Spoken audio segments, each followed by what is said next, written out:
So today we're going to talk about three different emotional chemistry types in relationships. I think that there's three overarching patterns, or any relationship will have its own unique little patterns. But I just like to start from the generic masculine-feminine relationship, and what I look to for that is the 1950s, back when quote-unquote men were men and women were women. Since then, that whole dynamic has kind of changed, it's shifted, but it's all let's start from that point. In general, over time, if this dynamic stays the same, I predict that if they don't evolve, they have some problems. Eventually, you get to a dominant, submissive type relationship. So, and that's your basic dynamic, and that there's really not much fulfillment there. There's kind of a stagnation. And there can also be a degradation of the relationship. I know in my own parents, they have this dominant submissive dynamic. So, and it occurs to varying levels, varying degrees in any kind of relationship. But the general chemistry is in the 1950s relationship. If that extends, and that's the same chemistry they keep for the entire relationship, and they continue on those courses, basically the man becomes dominant and the woman becomes categorically submissive. Okay,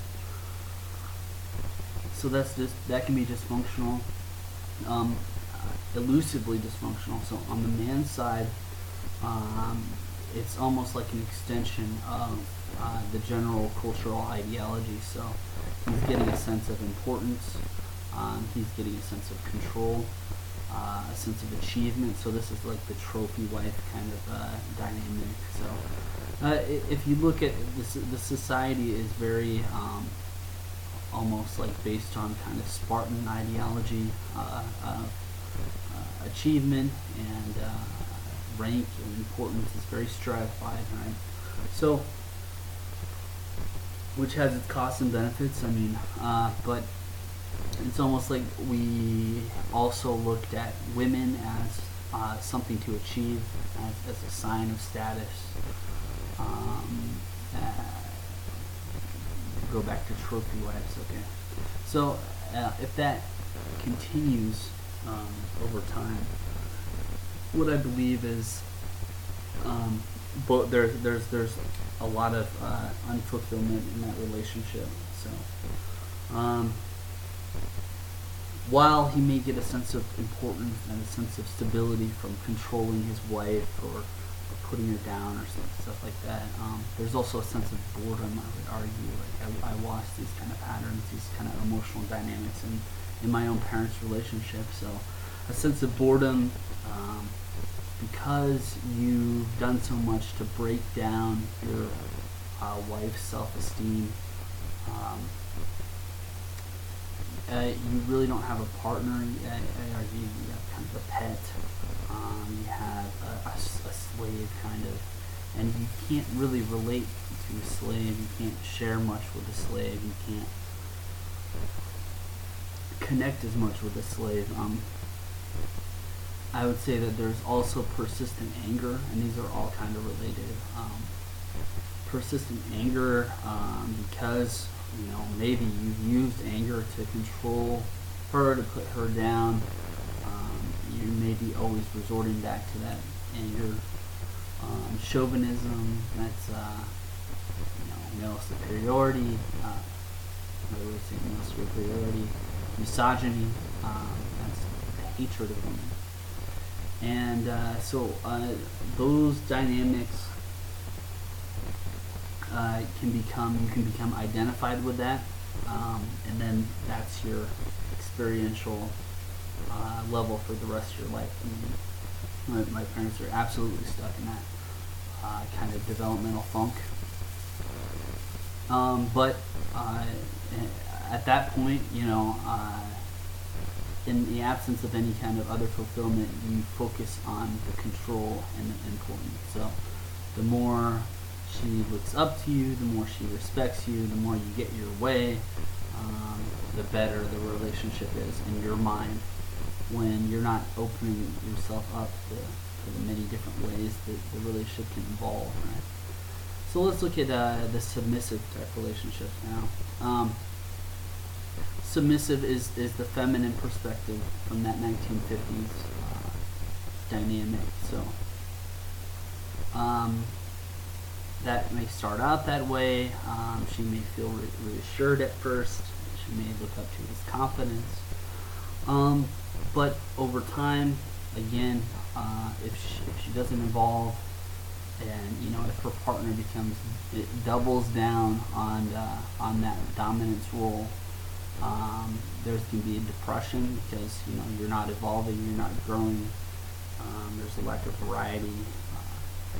I would say low self-esteem, but even like a dysfunctional selflessness. So I know my mother didn't really think about herself, her own needs, and how she could get them met in any kind of environment. She just identified with her husband, identified with her family. Okay, that's good to be of service to other people, to be of service to your family, but if you don't take care of yourself, you really can't take care of anybody else. So not taking care of herself, this sacrifice she saw as honorable thing, right? So there's a large degree of depression with her. Vulnerability, definitely vulnerable to external circumstances. So my father had gone out of his way to make her dependent on him, make her think that she's incapable of doing anything.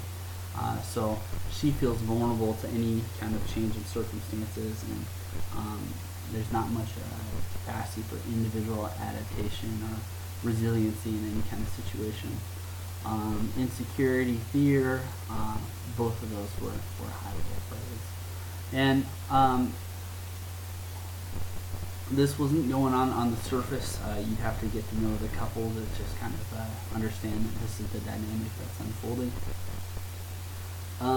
In a way, this is kind of like what happens when a generic relationship people try to keep the same chemistry for their entire lives, and kind of just lock down that chemistry. I don't know what kind of analogy they're viewing their relationship as.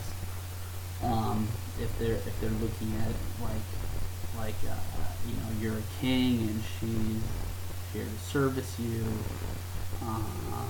Whatever the analogy is, a healthy relationship is never done. It's always evolving, right? Even the chemistry, not only the communication, but also the chemistry, how they give and take, and it's also other cultures, even like the tango, right? We call it the flowery dance, right? So, and what is a dance? What is any kind of art? It's always evolving, always changing, always fresh.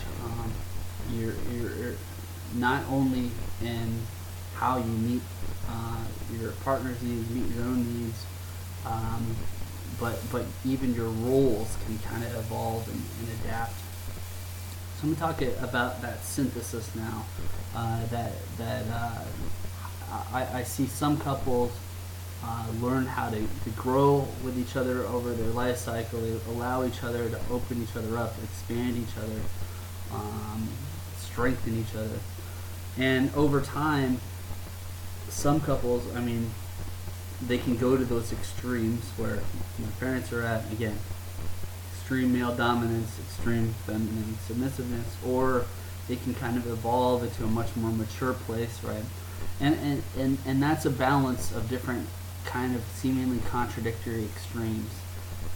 It seems like, well, I'm arguing for a contradiction, or I'm arguing for a reversal of sex roles. That's not necessarily what I'm arguing for, but just like a flexibility with the roles and a flexibility with the chemistry, and understand how that flexibility helps the overall fulfillment.